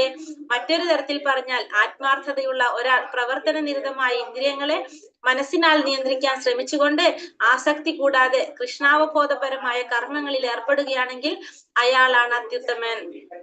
ഇപ്പൊ മറ്റൊരു തരത്തിൽ അത് പറഞ്ഞു കഴിഞ്ഞാണ് ആത്മാർത്ഥതയുള്ള ഒരു വ്യക്തി പ്രവർത്തന നിരതമായ ഇന്ദ്രിയങ്ങളെ മനസ്സിനാൽ നിയന്ത്രിച്ചുകൊണ്ട്. അപ്പൊ ഒരു വ്യക്തി എന്താ ചെയ്യേണ്ടത്? നമ്മുടെ ഇന്ദ്രിയങ്ങളെ നിയന്ത്രിച്ചുകൊണ്ട് ആസക്തി കൂടാതെ കൃഷ്ണാവബോധപരമായ കർമ്മങ്ങളിൽ ഏർപ്പെടുകയാണെങ്കിൽ ആ വ്യക്തിയെ നമുക്ക് എന്ത് പറയാം? അത്യുത്തമനായിട്ടുള്ള വ്യക്തി. ഇന്ദ്രിയങ്ങളെ നിയന്ത്രിച്ച് ഭഗവാന്റെ കൃഷ്ണാവബോധത്തിൽ നമുക്ക് കൃഷ്ണാവബോധപരമായ കർമ്മങ്ങളിൽ ഏർപ്പെടുകയാണെങ്കിൽ ആ വ്യക്തിയെ അത്യുത്തമൻ എന്ന് പറയാനായിട്ട് സാധിക്കും. പൊള്ളയായ ആത്മീയവാദം കൊണ്ട് നിഷ്കളങ്കരായ ജനങ്ങളെ കബളിപ്പിക്കുന്നവനേക്കാൾ ഭേദപ്പെട്ടവനാണ് ആര്? എങ്ങനെയുള്ളവരെന്നാ പറയുന്നത്? ജീവനോപായത്തിന് വേണ്ടിയിട്ട് മനസാക്ഷിയോടെ തെരുവ് തൂക്കുന്ന ഒരു തൂപ്പുകാരൻ. അപ്പൊ ഇങ്ങനെ പൊള്ളയായിട്ടുള്ള ആത്മീയവാദം കൊണ്ട് സാധാരണ നിഷ്കളങ്കരായ ജനങ്ങളെ കബളിപ്പിക്കുന്നവനേക്കാൾ ഭേദപ്പെട്ടവനാണ് ആരാണ് പറയുന്നത്? നല്ല മനസാക്ഷിയോടുകൂടി തെരുവ് തൂക്കുന്ന ഒരു തൂപ്പുകാരൻ എന്നാണ് പറയുന്നത്. നിയതം കുരു കർമ്മത്വം കർമ്മജായോ ഹ്യ കർമ്മണഃ ശരീരായാത്രാപീചതേ ന പ്രസിദ്ധ്യേത കർമ്മണ. നിനക്ക് വിധിക്കപ്പെട്ടിട്ടുള്ള കർമ്മം ചെയ്യുക. നൈഷ്കർമ്മത്തെക്കാൾ ശ്രേഷ്ഠമാണ് കർമ്മം ചെയ്യാതെ സ്വന്തം ശരീരം നിലനിർത്താൻ പോലും ആർക്കും സാധ്യമല്ല. അപ്പൊ പറയാണ് നിനക്ക് വിധിക്കപ്പെട്ട കർമ്മം നീ ചെയ്യണം. നൈഷ്കർമ്മത്തെക്കാൾ ശ്രേഷ്ഠമാണ് എന്ത്? കർമ്മം ചെയ്യാതിരിക്കുന്നതിനേക്കാൾ എന്താണ്? കർമ്മം ചെയ്യേണ്ടതാണ്. കർമ്മം ചെയ്യാതെ നമുക്ക് എന്ത് സാധിക്കില്ല? സ്വന്തം ശരീരം നിലനിർത്താൻ പോലും ആർക്കും സാധിക്കില്ല. അപ്പൊ നമ്മുടെ ശരീരം നിലനിർത്താനാണെങ്കിലും നമ്മൾ എന്ത് ചെയ്തേ പറ്റൂ? കർമ്മം ചെയ്തേ പറ്റൂ. കർമ്മം ചെയ്യാതെ നമുക്ക് ഇരിക്കാനായിട്ട് സാധിക്കില്ല. ജീവനും ശരീരവും നിലനിർത്താൻ ഏതൊരാളും കർമ്മം ചെയ്യുക തന്നെ വേണം. ഭൗതിക പ്രവണതകളെ ശുദ്ധീകരിക്കാതെ തന്നിഷ്ടപ്രകാരം ഉപേക്ഷിക്കാൻ പാടുള്ളതല്ല കർമ്മം. അപ്പൊ നമ്മുടെ ഭൗതികമായിട്ടുള്ള പ്രവണതകളെ ശുദ്ധീകരിക്കാതെ എങ്ങനെയുള്ളവർക്കാണ് ഭഗവാൻ പറയുന്നുണ്ടല്ലേ? സർവധർമാൻ പരിത്യജ 66ാമത്തെ ശ്ലോകത്തില് മാമേകം ശരണം പ്രപഞ്ച. എല്ലാ ധർമ്മങ്ങളും ഉപേക്ഷിച്ച് എന്നെ ശരണം പ്രാപിക്കാൻ പറയുന്നുണ്ട്. അത് എങ്ങനെയുള്ളവരോട് പറയുന്നത്? ഭൗതിക പ്രവണതകളെ ശുദ്ധീകരിച്ചവർക്ക്. നമ്മള് കർമ്മം ചെയ്ത് നമ്മൾ എന്ത് വേണം? നമുക്ക് ഈ ശുദ്ധീകരണം വരണം. എങ്കിൽ മാത്രമേ നമുക്ക് ഏത് ബാധകമുള്ളൂ? ഈ സർവധർമാൻ പരിത്യജ പറ്റുള്ളൂ നമുക്ക്. അത് അല്ലാത്തവരെന്ത് ചെയ്യണം? കർമ്മം ചെയ്ത് ശുദ്ധീകരിക്കണം. അങ്ങനെ ആയിരിക്കണം നമ്മൾ എന്ത് ചെയ്യേണ്ടത്? നമ്മള് പരിശുദ്ധരായിട്ട് മാറേണ്ടത്. അല്ലാതെ തന്നിഷ്ടപ്രകാരം നമ്മൾ എന്ത് ചെയ്യാൻ പാടില്ല? കർമ്മം ഉപേക്ഷിക്കാനായിട്ട് ഒരിക്കലും പാടില്ല. യജ്ഞാർത്ഥാത് കർമ്മണോന്യത്ര ലോകോയം കർമ്മബന്ധനഃ തഥർത്ഥം കർമ്മ കൗന്ദേയ മുക്തസംഘാ സമാചര. കർമ്മം എങ്ങനെ ചെയ്യേണ്ടതിന്? വിഷ്ണുവിനായിട്ടുള്ള യജ്ഞം എന്ന നിലയിലാണ് അനുഷ്ഠിക്കേണ്ടത്. അപ്പൊ കർമ്മം ചെയ്യണം, അതെങ്ങനെ ചെയ്യണം? വിഷ്ണുവിനായിട്ടുള്ള യജ്ഞം എന്ന നിലയിലാണ് കർമ്മം അനുഷ്ഠിക്കേണ്ടത്. അല്ലെങ്കിൽ അത് മനുഷ്യനെ ഭൗതിക ലോകത്തോട് കൂടുതൽ ബന്ധിക്കുകയുള്ളൂ. കുന്തിപുത്ര, അപ്പൊ നിന്റെ നിർദ്ദിഷ്ട കർമ്മങ്ങള് ഭഗവാന്റെ സംതൃപ്തിക്കായിട്ട് നിർവഹിക്കൂ. അങ്ങനെ ചെയ്താൽ നിനക്ക് എന്ത് സാധിക്കും? എന്നെന്നും ബദ്ധമുക്തനായിട്ടിരിക്കാൻ സാധിക്കും. അപ്പൊ കർമ്മം ചെയ്യണം, അത് വിഷ്ണുവിനായിട്ടുള്ള യജ്ഞം എന്ന നിലയിലായിരിക്കണം കർമ്മം ചെയ്യേണ്ടത്. അങ്ങനെയാണെങ്കിൽ നമുക്ക് എന്തുണ്ടാവും? നമുക്ക് ഈ ഭൗതിക ലോകത്തിൽ നിന്ന് മോചനം ലഭിക്കും. അല്ലെങ്കിൽ നമ്മൾ എന്താ സംഭവിക്കുന്നത്? അല്ലെങ്കിൽ നമ്മളെ ഈ ഭൗതിക ലോകത്തിൽ നമ്മളെ കൂടുതൽ ബന്ധിക്കുകയാണ് ചെയ്യുന്നത്. അപ്പൊ യജ്ഞം എന്ന് പറഞ്ഞാൽ ആരാണ്? വിഷ്ണു ഭഗവാനാണ്, അല്ലെങ്കിൽ യാഗാനുഷ്ഠാനം എന്നർത്ഥം. അപ്പൊ എല്ലാ യജ്ഞങ്ങളും ആരുടെ സംതൃപ്തിക്ക് വേണ്ടിയാണ് നിർവഹിക്കുന്നത്? ഭഗവാൻ വിഷ്ണുവിന്റെ സംതൃപ്തിക്ക് വേണ്ടിയാണ് എല്ലാ യജ്ഞങ്ങളും ചെയ്യുന്നത്. എല്ലാത്തിന്റെ പരമമായ ഭോക്താവ് ആരാണ്? ഭഗവാനാണ് എല്ലാത്തിന്റെ പരമമായ ഭോക്താവ്. സഹ യജ്ഞ പ്രജാ സൃഷ്ട പുരുവാച പ്രജാപതി അനേന്യ പ്രസവിശ്വേത മേഷാവ സൃഷ്ടകാമതി. സൃഷ്ടിയുടെ ആരംഭത്തിൽ പ്രജാപതി ദേവന്മാരെയും മനുഷ്യരെയും ഒപ്പം തന്നെ വിഷ്ണുവിനായുള്ള യജ്ഞങ്ങളെയും ഉൽപ്പാദിപ്പിച്ച ശേഷം അവരെ ഇങ്ങനെ ആശീർവദിച്ചു: ഈ യജ്ഞത്തെ കൊണ്ട് നിങ്ങൾ സന്തുഷ്ടരാവുക, മോക്ഷപ്രാപ്തിക്കും സുഖജീവിതത്തിനും വേണ്ടുന്നതെല്ലാം ഇതിൽ നിന്ന് നിങ്ങൾക്ക് ലഭിക്കും. അപ്പൊ സൃഷ്ടിയുടെ ആരംഭത്തില് പ്രജാപതി എന്ത് ചെയ്തു? ദേവന്മാരെയും മനുഷ്യരെയും ഒപ്പം തന്നെ വിഷ്ണുവിനായിട്ടുള്ള യജ്ഞങ്ങളെയും ഉൽപ്പാദിപ്പിച്ചു. അതിനുശേഷം ഇങ്ങനെ ആശീർവദിച്ചു. എന്താ പറഞ്ഞത്? ഈ യജ്ഞത്തെ കൊണ്ട് നിങ്ങൾ സന്തുഷ്ടരാകണം. അപ്പൊ മോക്ഷപ്രാപ്തിക്കും സുഖജീവിതത്തിനും വേണ്ടുന്നതെല്ലാം നിങ്ങൾക്ക് എന്ത് ലഭിക്കും? ഇതിൽ നിന്ന് ലഭിക്കുമെന്ന് പറയിച്ചത്. അപ്പൊ എല്ലാവരും എന്ത് ചെയ്യണം എന്ന് പറഞ്ഞത്? അവിടെ യജ്ഞങ്ങൾ ഉൽപ്പാദിപ്പിച്ചിട്ട് പറഞ്ഞത് യജ്ഞങ്ങൾ കൊണ്ട് സന്തുഷ്ടരാക്കുക. എല്ലാവരെയും സന്തുഷ്ടരാക്കി കഴിഞ്ഞാൽ നമ്മുടെ ജീവിക്കാൻ വേണ്ട കാര്യങ്ങളെല്ലാം നമുക്ക് ഏതിൽ നിന്ന് കിട്ടും? ഇത് ചെയ്യുന്നതിലൂടെ മോക്ഷപ്രാപ്തിക്കും സുഖജീവിതത്തിനും വേണ്ടുന്നതെല്ലാം ഈ യജ്ഞങ്ങൾ അർപ്പിക്കുന്നത് കൊണ്ട് നമുക്ക് സാധിക്കും. യജ്ഞാനുഷ്ഠാനത്താൽ ബദ്ധരായി ഈ ആത്മാക്കൾ ക്രമേണ കൃഷ്ണാവബോധം ആർജിക്കുന്നു. ഈ കലിയുഗത്തിൽ പറഞ്ഞിരിക്കുന്ന യജ്ഞമാണ് എന്ത്? നാമസങ്കീർത്തനം. നമ്മുടെ വേദങ്ങളില് ശാസ്ത്രങ്ങളിൽ പറഞ്ഞിരിക്കുന്നത് കലിയുഗത്തിൽ നമുക്ക് ഏത് യജ്ഞം ചെയ്യാനാണ്? സങ്കീർത്തന യജ്ഞം, നാമസങ്കീർത്തനമാണ് കലിയുഗത്തിൽ പറഞ്ഞിരിക്കുന്ന യജ്ഞം. അപ്പൊ അത് ചെയ്ത് കഴിഞ്ഞാൽ ഓട്ടോമാറ്റിക്കലി എന്ത് സംഭവിക്കും? എല്ലാവരെയും സന്തോഷിപ്പിക്കാനായിട്ട് നമുക്ക് സാധിക്കും. ദേവാൻ ഭാവയതാനേന തേ ദേവ ഭാവയന്തു വാ പരസ്പരം ഭാവയന്ത ശ്രേയ പരമവ്യാപ്സത. ദേവന്മാർ യജ്ഞം കൊണ്ട് സന്തുഷ്ടരായാൽ നിങ്ങളെ അവർ സന്തുഷ്ടരാക്കും. ഇങ്ങനെ പരസ്പര പ്രീണനം കൊണ്ട് രണ്ടു കൂട്ടർക്കും പരമശ്രേയസ് അനുഭവിക്കാം. അപ്പൊ നമ്മൾ ഈ യജ്ഞങ്ങൾ അനുഷ്ഠിക്കുമ്പോൾ നമുക്ക് ആരെ സന്തോഷിപ്പിക്കാൻ സാധിക്കാണ്? ദേവന്മാരെ സന്തോഷിപ്പിക്കാൻ സാധിക്കും. അപ്പൊ ദേവന്മാര് യജ്ഞം കൊണ്ട് സന്തുഷ്ടരായി കഴിഞ്ഞാൽ അവർക്ക് എന്ത് സാധിക്കും? നമ്മളെ സന്തോഷപ്പെടുത്താനായിട്ട് സാധിക്കും. അപ്പൊ ഈ ദേവന്മാരെന്ന് പറയുന്നത് ഈ ഭൗതിക പ്രപഞ്ചത്തില് നമുക്ക് വേണ്ട കാര്യങ്ങൾ തരാൻ വേണ്ടിയിട്ട് ഭഗവാൻ ഏൽപ്പിച്ചിരിക്കുന്നതാണ് ആര്? ഈ ദേവന്മാര്. ദേവന്മാരെന്ന് വെച്ചാല് ഭൗതിക കാര്യങ്ങളുടെ അധികാരങ്ങൾ ഏൽപ്പിക്കപ്പെട്ട ഭരണകർത്താക്കളാണ് ദേവന്മാര്. അപ്പൊ അവരെ കൊണ്ട് ഭഗവാൻ എന്താ ചെയ്തിരിക്കുന്നത്? ഈ ഭൗതിക ലോകത്തിൽ നമുക്ക് ജീവിക്കണമെങ്കിൽ എന്തൊക്കെ വേണം? വെള്ളം വേണം, വായു വേണം, പിന്നെ അതുപോലെ തന്നെ അഗ്നി വേണം. അങ്ങനെ കുറെ കാര്യങ്ങൾ നമുക്ക് വേണം അല്ലെ? ഈ കാര്യങ്ങളൊക്കെ ഓരോരുത്തരുടെ നിയന്ത്രണത്തിൽ ഏൽപ്പിച്ചു കൊടുത്തിരിക്കുക. അപ്പൊ അവരാണ് എന്ത് ചെയ്യുന്നത്? അതൊക്കെ നമുക്ക് തരുന്നത്. അപ്പൊ അതിനു വേണ്ടിയിട്ട് നമ്മൾ ഈ ഭൗതിക ലോകത്തിലെ ജീവിതം സുഗമമാക്കാൻ വേണ്ടി ഭഗവാൻ നിയമിച്ചിരിക്കുന്നതാണ് ആര്? ഈ ദേവന്മാര്. അപ്പൊ അവര് സന്തോഷിച്ചു കഴിഞ്ഞാൽ എന്താണ്? അപ്പൊ നമ്മൾ പരസ്പരം രണ്ടു കൂട്ടർക്കും ശ്രേയസ് അനുഭവിക്കാനായിട്ട് സാധിക്കും. ചില യജ്ഞങ്ങൾ ചില ദേവന്മാരെ പ്രീതിപ്പെടുത്താൻ വേണ്ടിയുള്ളതാണ്. അവ ചെയ്യുമ്പോഴും സർവയജ്ഞോപഭോക്താവായ നിലയ്ക്ക് വിഷ്ണു പൂജിക്കപ്പെടുന്നത്. അപ്പൊ ചില യജ്ഞങ്ങൾ എന്താണ്? ചില ദേവന്മാരെ സന്തോഷിപ്പിക്കാൻ വേണ്ടിയിട്ടാണ് ചില യജ്ഞങ്ങൾ നടത്തുന്നത്. പക്ഷെ എല്ലാം ചെയ്യുമ്പോഴും ആരെയാണ് പൂജിക്കുന്നത്? ഭഗവാൻ വിഷ്ണുവിനെ തന്നെ. കാരണം എല്ലാത്തിന്റെയും പരമഭോക്താവ് ആരാണ്? ഭഗവാനാണ്. ഇഷ്ടാൻ ഭോഗാൻ ഹി വോ ദേവ ദാസ്യന്തെ യജ്ഞഭാവിതാഃ തൈർദത്താന പ്രദായേഭ്യോ യോ ഭുക്തേ സ്നേന ഏവ സഹ. ജീവിതത്തിൽ വിവിധങ്ങളായ ആവശ്യങ്ങളുടെ ചുമതല വഹിക്കുന്ന ദേവന്മാർ യജ്ഞത്താൽ സന്തുഷ്ടരായി ആവശ്യ വിഭവങ്ങളെല്ലാം മനുഷ്യർക്ക് നൽകും. ഈ അനുഗ്രഹങ്ങളെ ആ ദേവന്മാർക്ക് സമർപ്പിക്കാതെ മുഴുവൻ ആസ്വദിക്കുന്നവൻ ചോരൻ തന്നെയാണ്. ഇവിടെ എന്താ പറയുന്നത്? ഈ ജീവിതത്തില് വിവിധങ്ങളായിട്ടുള്ള ആവശ്യങ്ങളെ ചുമതല വഹിക്കുന്ന ദേവന്മാര് നമ്മൾ യജ്ഞം ചെയ്യുമ്പോൾ അവർക്ക് എന്ത് കിട്ടും? സന്തോഷാവും. അപ്പൊ സന്തോഷാവുമ്പോ നമുക്ക് എന്ത് കിട്ടും? അവർ തരും, വിഭവങ്ങൾ തരും. എന്നിട്ട് നമ്മൾ ഈ അനുഗ്രഹം കിട്ടിയിട്ട്, ഈ വിഭവങ്ങൾ കിട്ടിയിട്ട് അവർക്ക് സമർപ്പിക്കാതെ, അതായത് ഭഗവാനെ സമർപ്പിക്കാതെ മുഴുവൻ ഉപയോഗിച്ചു കഴിഞ്ഞാൽ നമ്മൾ ആരാണ്? ചോരന്മാരാണ്. അപ്പൊ മനുഷ്യർക്ക് വിഭവങ്ങൾ ഇഷ്ടം പോലെ വിതരണം ചെയ്യാൻ വേണ്ടിയിട്ട് ഭഗവാൻ നിയോഗിച്ചത് ആരാണ്? ഈ ദേവന്മാര്. അങ്ങനെ നമുക്ക് ഈ ദേവന്മാര് നമുക്ക് ഇഷ്ടത്തിന് ധാന്യങ്ങൾ തരുന്നു, അല്ലെ, മഴ തരുന്നു. അങ്ങനെ പല രീതിയിലും പ്രകൃതി സന്തുലിതാവസ്ഥ നിലനിർത്തുന്നതൊക്കെ ആരുടെ സഹായമാണ്? ഈ ദേവന്മാരുടെ സഹായത്തോടെയാണ്. എന്നിട്ട് നമ്മൾ ഇതൊക്കെ നമ്മൾ അനുഭവിച്ചതിന് ശേഷം അവർക്ക് സമർപ്പിക്കാതെ നമ്മൾ ഉപയോഗിച്ചാൽ നമ്മൾ ആരാണെന്ന് പറഞ്ഞ ചോരന്മാരാണെന്നാണ് ഭഗവാൻ ഇവിടെ പറയുന്നത്. ഭഗവാന്റെ മഹാത്മ്യം അറിയാത്തവർക്കാണ് ദേവന്മാർക്കായുള്ള യജ്ഞം വിധിക്കപ്പെട്ടിട്ടുള്ളത്. അപ്പൊ ദേവന്മാർക്കുള്ള യജ്ഞം ആരാണ് ചെയ്യുന്നത്? ഭഗവാന്റെ മഹത്വം അറിയാത്തവര്. അപ്പൊ ഭഗവാനാണ് മെയിൻ ആയിട്ടുള്ള നിയന്താവ്. അതിന് താഴെയാണ് ദേവന്മാർ. ഇപ്പൊ നമ്മൾ പറഞ്ഞു ദേവന്മാരെ ഭഗവാൻ നിയമിച്ചിരിക്കുന്നതാണ്. അപ്പൊ നമുക്ക് എന്ത് ചെയ്യാം? ഒന്നുകിൽ നേരെ ഭഗവാന്റെ അടുത്ത് പറയാം എല്ലാതും, അല്ലെങ്കിൽ നമുക്ക് ദേവന്മാരോട് ചെയ്യാം. അപ്പൊ ഭഗവാനാണ് ഗിരിവരുടെ നേതാവ് എന്ന് അറിയാത്തത് കൊണ്ടാണ് നമ്മൾ ആരോട് പറയുന്നത്? ദേവന്മാരോട് പറയുന്നത്.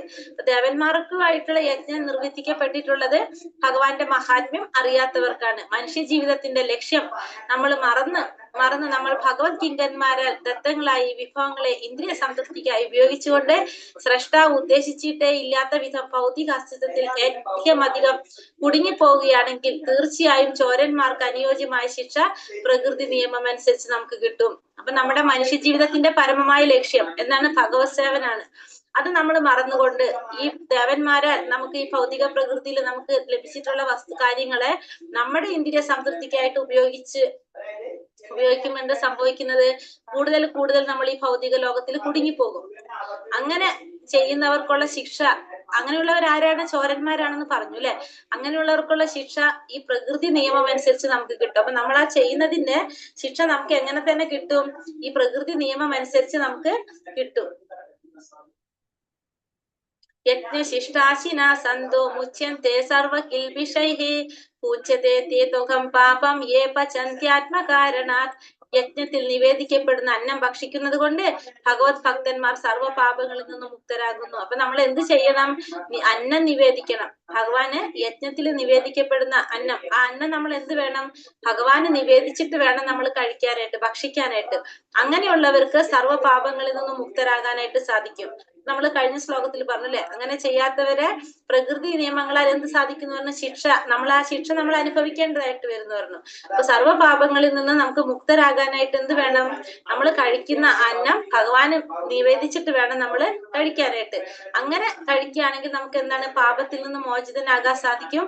അല്ലാതെ സ്വയം ആസ്വദിക്കാൻ വേണ്ടി മാത്രം ഭക്ഷണം ഉണ്ടാക്കുന്നവര് ആരെയാണ് പൂജിക്കുന്നത്? പാപത്തെയാണ് പൂജിക്കുന്നത്. ഭഗവത് ഭക്തന്മാര് അഥവാ കൃഷ്ണാവബോധം ഉണർന്നവരെ സന്ത എന്ന് വിളിക്കുന്നു. അപ്പൊ ഭഗവാന്റെ ഭക്തന്മാരാണ് ആര്?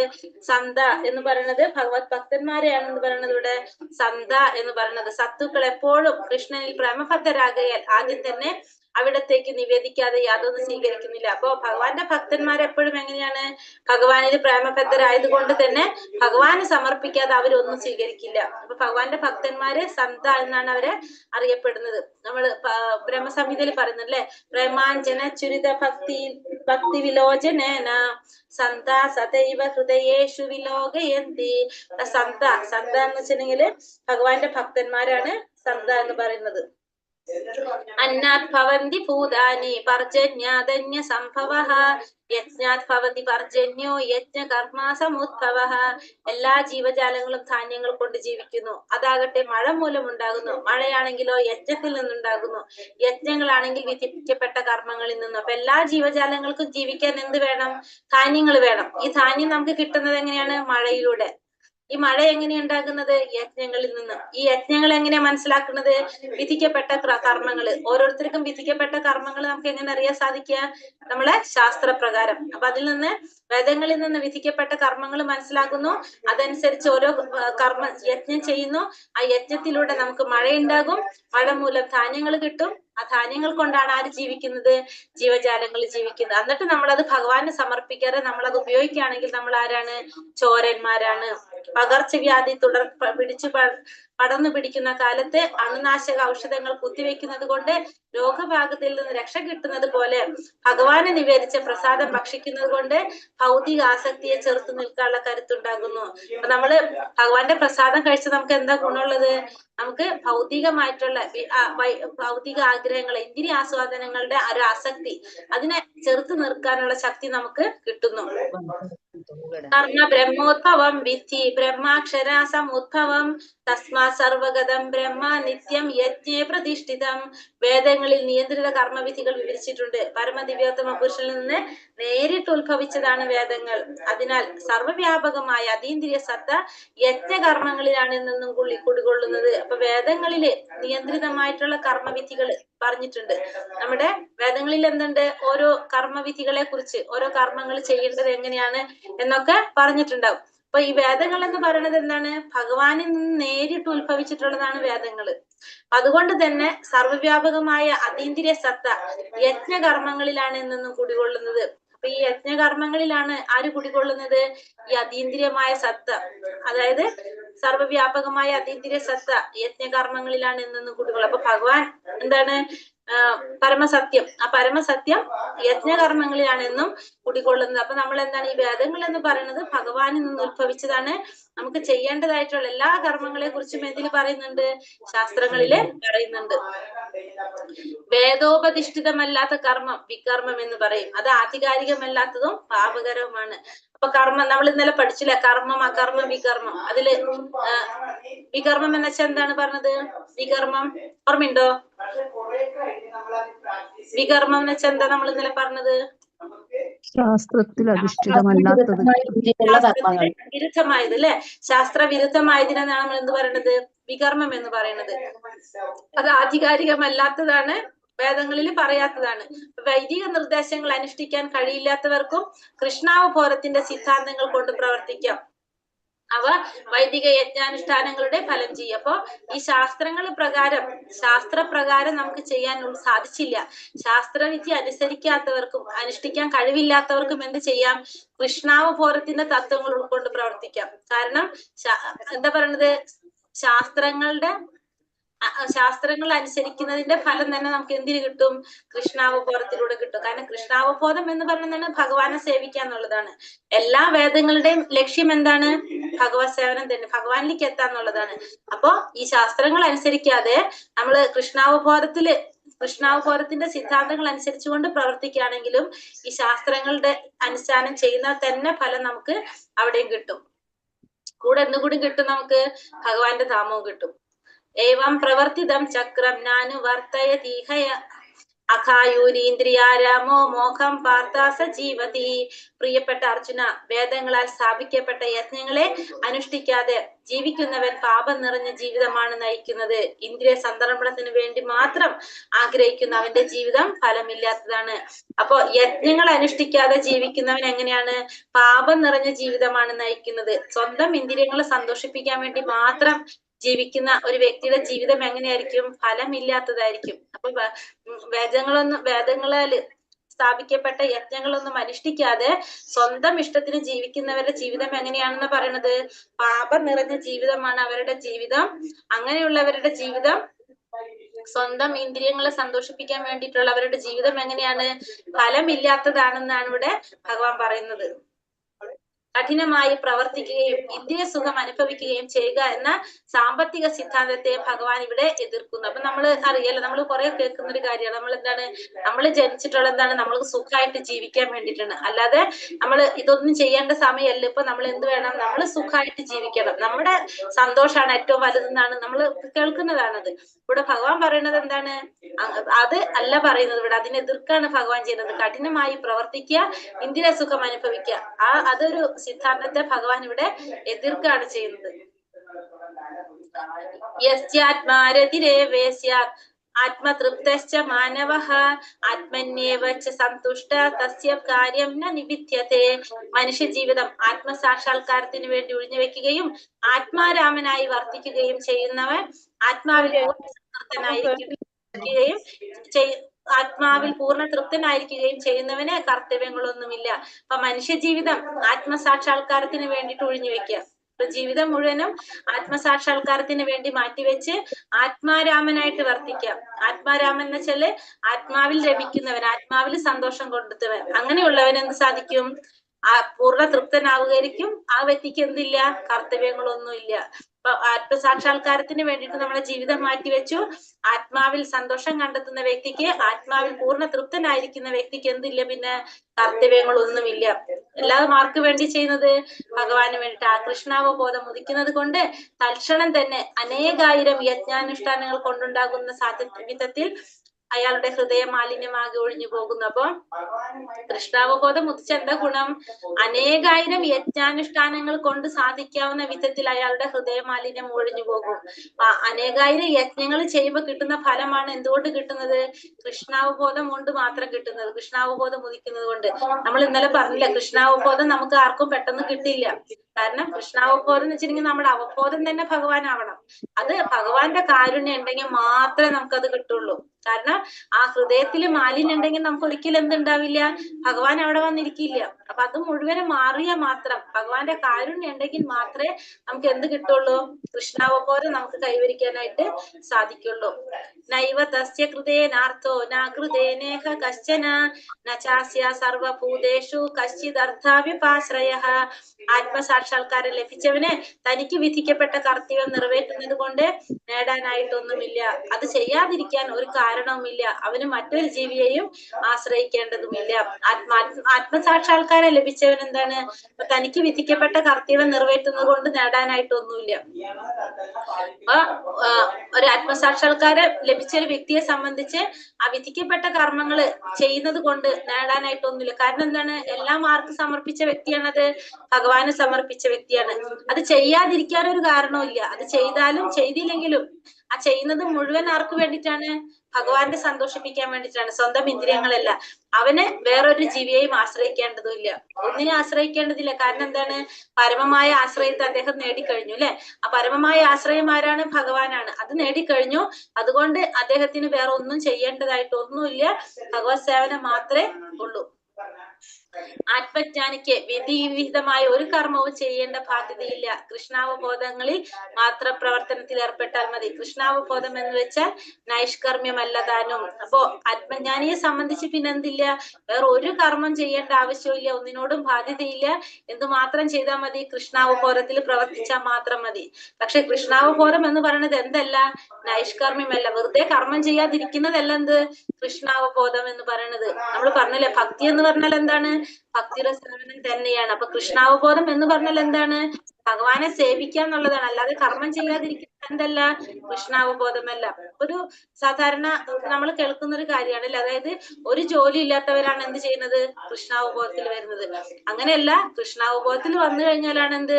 ഏറ്റവും കൂടുതൽ നമുക്ക് ജോലി ചെയ്യേണ്ടതായിട്ട്. അതായത് നൈഷ്കർമ്മ്യമല്ല, കർമ്മം ചെയ്യാതിരിക്കുന്നതല്ല എന്ത്? ഒരിക്കലും കൃഷ്ണാവബോധം എന്ന് മനസ്സിലാക്കാം. ഭഗവാൻ പറയുന്നത് അങ്ങനെയാണ്.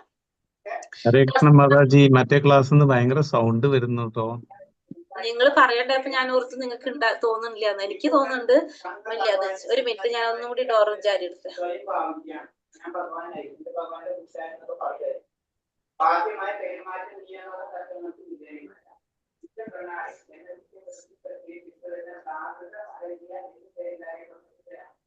കുറഞ്ഞോ?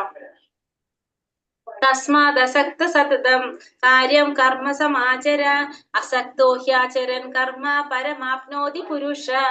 അതുകൊണ്ട് കർമ്മഫലകാംക്ഷ കൂടാതെ കടമ എന്ന നിലയ്ക്ക് കർത്തവ്യം നിറവേറ്റുക നിഷ്കാമ പ്രവർത്തനം ഭക്തനെ പരമപദത്തിലെത്തിക്കും. അതുകൊണ്ട് എന്ത് വേണം? കർമ്മത്തിന്റെ ഫലകാംക്ഷ കൂടാതെ, കർമ്മത്തിന്റെ ഫലം ആഗ്രഹിക്കാതെ ഒരു കടമ എന്ന നിലയ്ക്ക് നമ്മൾ എന്ത് ചെയ്യണം? കർത്തവ്യം നിറവേറ്റണം. കടമ എന്ന നിലയ്ക്കായിരിക്കണം നമ്മുടെ കർമ്മങ്ങൾ ചെയ്യേണ്ടത്. നിഷ്കാമ കർമ്മം ഭക്തനെ പരമപദത്തിലെത്തിക്കുക. ചെയ്യുന്ന കർമ്മത്തിന് എന്ത് ആഗ്രഹിക്കാൻ പാടില്ല? ഫലം ആഗ്രഹിക്കാൻ പാടില്ല. അപ്പൊ അങ്ങനെയാണെങ്കിൽ ആ ഭക്തൻ എവിടേക്ക് എത്തിക്കും? പരമപദത്തില് എത്തിക്കും.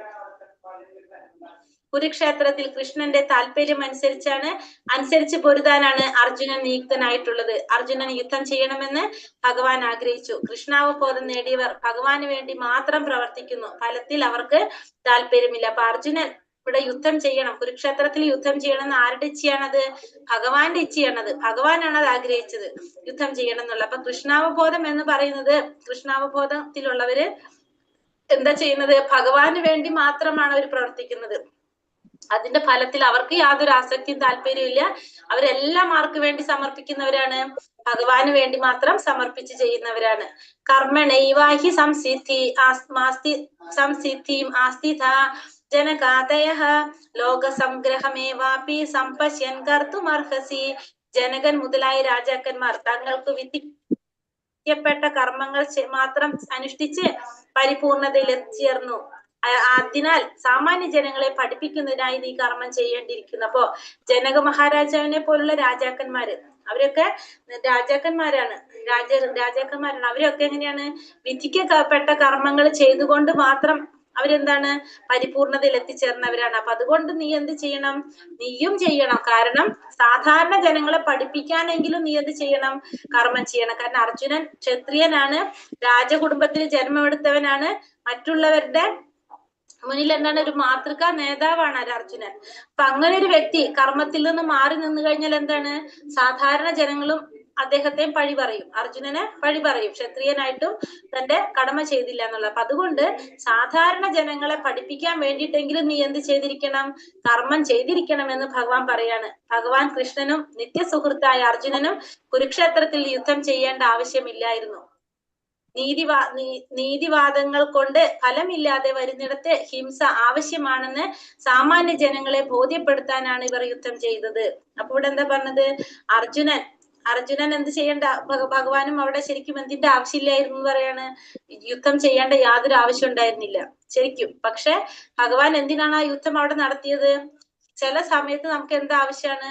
ഹിംസ ആവശ്യമാണ്. അത് സാധാരണ ജനങ്ങളെ ബോധ്യപ്പെടുത്താൻ വേണ്ടി. ചിലപ്പോ നീതിവാദങ്ങൾക്കൊന്നും ഒരു സ്ഥാനം ഉണ്ടാവില്ല, അവിടെ ഒരു ഫലം ഉണ്ടാവില്ല. അങ്ങനെയുള്ള സ്ഥലത്ത് എന്ത് ആവശ്യമായിട്ട് വരും? ഹിംസ ആവശ്യമായിട്ട് വരും. അപ്പൊ നമ്മള് ചില സ്ഥലത്ത് നമുക്കത് ആവശ്യമാണെങ്കിൽ നമ്മൾ അത് അവിടെ ചെയ്തേ പറ്റൂ. ഹിംസ അത് സാധാരണ ജനങ്ങളെ ബോധ്യപ്പെടുത്താൻ വേണ്ടിയിട്ടാണ് ഇവിടെ ഭഗവാനും അർജുനനും എന്ത് ചെയ്യുന്നത്? യുദ്ധം ചെയ്യുന്നത്. ഹരേ കൃഷ്ണ കൃഷ്ണ കൃഷ്ണ ഹരേ ഹരേ, ഹരേ രാമ രാമ രാമ ഹരേ ഹരേ. വഞ്ചാകൽപതരൂപേശ കൃപാ സിന്ധോഭ്യവ ച പതിതാനാം പാവനേഭ്യോ വൈഷ്ണവേഭ്യോ നമോ നമഃ. അനന്ത കോടി വൈഷ്ണവൃന്ദി കി ജയ്. ശ്രീല പ്രഭുപാദ് കി ജയ്. ഗുരുദേവ് കി ജയ്. നിത്തായ് ഗൗര പ്രമാനന്ദേ. ഹരി ഹരി ബോൽ. ഹരേ കൃഷ്ണ.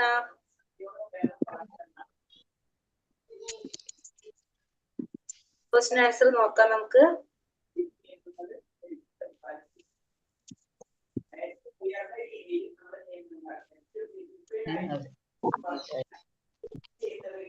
ഹരേ കൃഷ്ണ. സംശയം ഉണ്ടെങ്കിൽ മനസ്സിലാവാത്തുണ്ടെങ്കിൽ ചോദിച്ചോളൂ കേട്ടോ. ക്ലാസ് ഡിസ്റ്റർബ് ആയത് പ്രഭു പറഞ്ഞപ്പോഴാണ് മനസ്സിലായത്. അപ്പൊ അങ്ങനെ ഉണ്ടെങ്കിൽ പറയട്ടപ്പൊ തന്നെ. ചെയ്യാൻ പറ്റുന്നത് ഡോർ ചാരിടാന്ന് മാത്രാണ്. അപ്പൊ കുറച്ചുകൂടി ഡീറ്റെയിൽ ആയിട്ട്. 16-ാമത്തതുണ്ടല്ലോ, ചക്രം നാനു വർത്തയതിഹ. 16-ാമത്തേത് അതില് നമ്മൾ എന്താ ചെയ്യേണ്ടതെന്ന്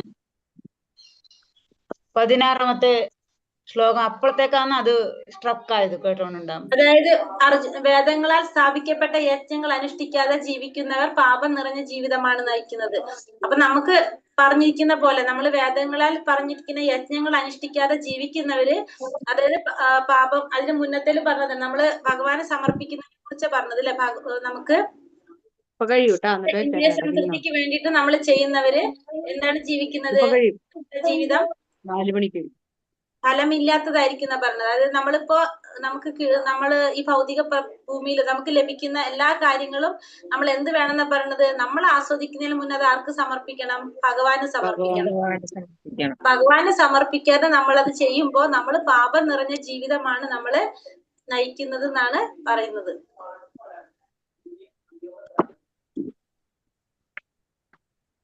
മൂന്നാം അധ്യായത്തിൽ ഭഗവാൻ വിശദമായി പ്രതിപാദിക്കുന്നത് എന്തിനെ കുറിച്ചാണ്? കർമ്മത്തെക്കുറിച്ച്. കർമ്മയോഗത്തെ കുറിച്ച് അല്ലെ? കർമ്മയോഗം, കർമ്മയോഗം അല്ലെങ്കിൽ ഭക്തിയോഗത്തെ കുറിച്ച്, ഭക്തിയുത സേവനത്തെ കുറിച്ച്. സന്യാസം സ്വീകരിക്കണമെങ്കിൽ എന്ത് വേണമെന്നാണ് ഭഗവാൻ പറഞ്ഞത്? വിധിക്കപ്പെട്ട കർമ്മങ്ങൾ നിറവേറ്റി നമ്മൾ എന്താണ് ചെയ്യേണ്ടതെന്നാണ് എനിക്ക് മനസ്സിലാകുക. നമ്മള് ഏത് രൂപത്തില് യജ്ഞം ചെയ്യണം? നാമരൂപ ഇത് സങ്കീർത്തനം മതിയല്ലേ?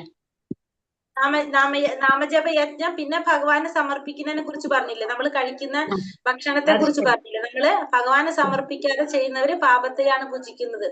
നമ്മൾ ചെയ്യുന്നത് പാപമാണെന്നാണ് പറയുന്നത്. അപ്പൊ നമ്മള് ഭക്ഷണം ഭഗവാന് സമർപ്പിച്ചിട്ട് വേണം കഴിക്കണം എന്നാണ് അതിന്റെ അർത്ഥം അല്ലെ?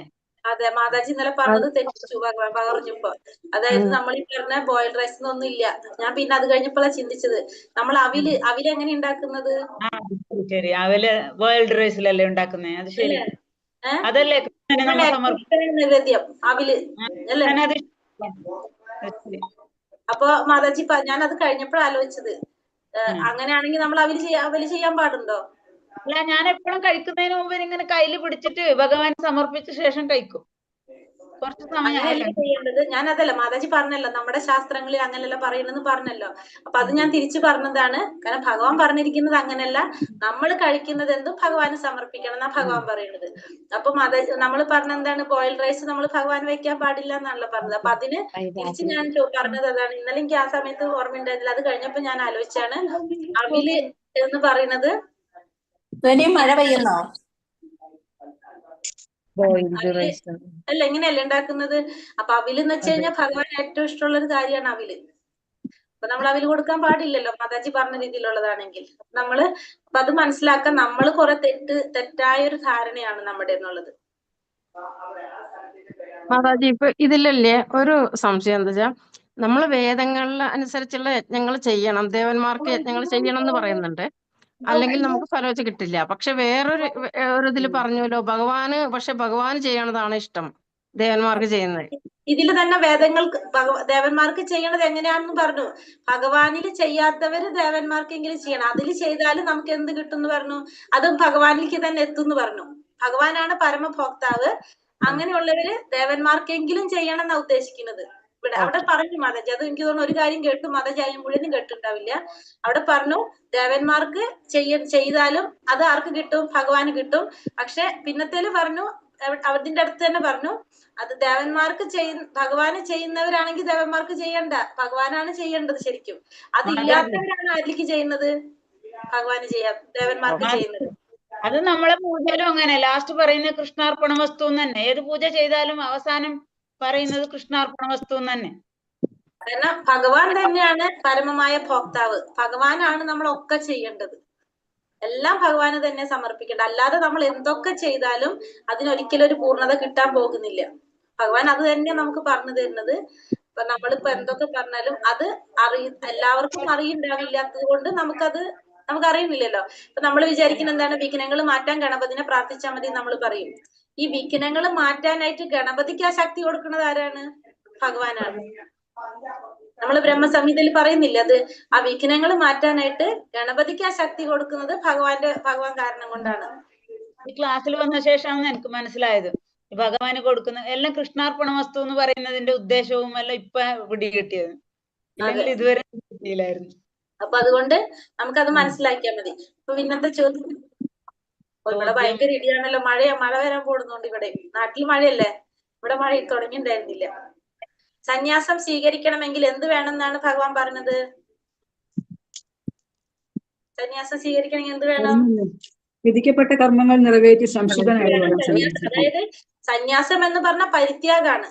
ആ സന്യാസം അനുഷ്ഠിക്കണമെങ്കിൽ പോലും നമുക്ക് എന്ത് വേണം? വിധിക്കപ്പെട്ട കർമ്മങ്ങൾ ചെയ്യണം. അപ്പൊ പിന്നെ ബാക്കിയുള്ള ആശ്രമ വ്യവസ്ഥയിലുള്ളവരാണെങ്കിലും അവരെന്തായാലും ചെയ്തിരിക്കണം. മനസ്സിലാവണ്ടോ പറഞ്ഞത്? സന്യാസം സ്വീകരിക്കേണ്ടവര് വിധിക്കപ്പെട്ട കർമ്മം ചെയ്യണം. അവര് പരിത്യാഗികളാണ് നമ്മൾ പറയുമ്പോ അല്ലെ. അപ്പൊ ഗൃഹസ്ഥരെ സംബന്ധിച്ചും എന്താണ്, ഇത് മാത്രം ചെയ്യാനല്ല ഭഗവാൻ പറഞ്ഞിരിക്കുന്നത്.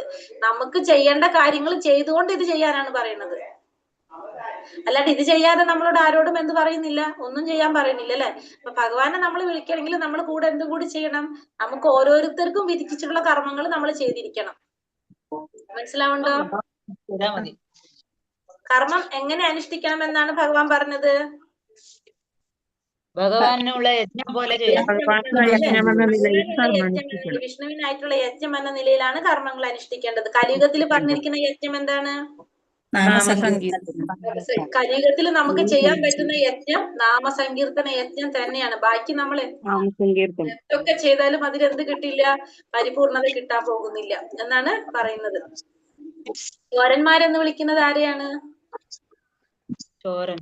അത് ഭഗവാൻ ദേവതകൾക്ക് സമർപ്പിക്കാതെ മുഴുവൻ ആസ്വദിക്കുന്നവരെ ചോരന്മാർ എന്ന് പറയുന്നത്. ചോരന്മാരെന്ന് വിളിക്കുന്നത് അല്ലെ. അതായത് നമുക്ക് എന്താണ് പറഞ്ഞത്, ആ ദേവന്മാർക്ക് തിരിച്ച് സമർപ്പിക്കാം. നമുക്ക് ഈ കിട്ടുന്ന സൗഭാഗ്യങ്ങളൊക്കെ എവിടെന്നാ കിട്ടുന്നത്? ദേവന്മാരാണ് നമുക്ക് തരുന്നത്. അപ്പൊ തരുന്നത് തിരിച്ച് സമർപ്പിക്കാതെ ദേവന്മാർക്ക് സമർപ്പിക്കാതെ ആസ്വദിക്കുന്നവര് ചോരന്മാരാണ്. അവിടെ സമർപ്പിച്ചാലും അതിന്റെ പരമമായ ഭോക്താവ് ആരാണ്? ഭഗവാൻ തന്നെയാണ്. ഭഗവാനാണ് അവിടെ പക്ഷെ സംതൃപ്തി ഉണ്ടാകുന്നത്. പക്ഷെ അവിടെ ദേവന്മാരെന്ന് പറയുന്നതിന്റെ കാരണം അവിടെ പറയുന്നുണ്ട്, ഭഗവാന്റെ മഹാത്മ്യം അറിയാത്തവരാണ് ആര്?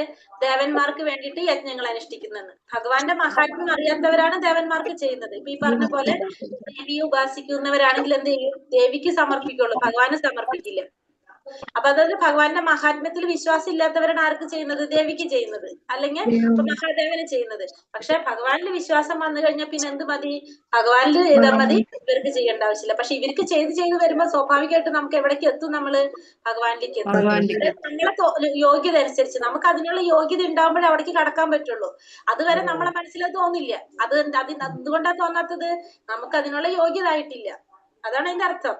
അപ്പൊ നമുക്ക് പ്രധാനമന്ത്രിയുടെ അടുത്തേക്ക് നമുക്ക് പോകണമെങ്കിൽ കുറച്ച് പറയുന്നുണ്ടാവും അല്ലെ, ഇന്ന വ്യക്തികൾക്ക്, അങ്ങനെയുള്ള ക്വാളിഫൈഡ് ആയ വ്യക്തികൾക്ക് പ്രധാനമന്ത്രിയുടെ അടുത്തേക്ക് പോകാൻ സാധിക്കുള്ളൂ, അല്ലാത്തവർക്ക് പോകാൻ പാടില്ല, ഈ ലെവലിലുള്ളവരായിട്ട് സമീപിക്കാൻ പറ്റുള്ളൂ എന്നാണ് നമുക്ക് അവിടെ വരെ പോകാൻ പറ്റുള്ളൂ.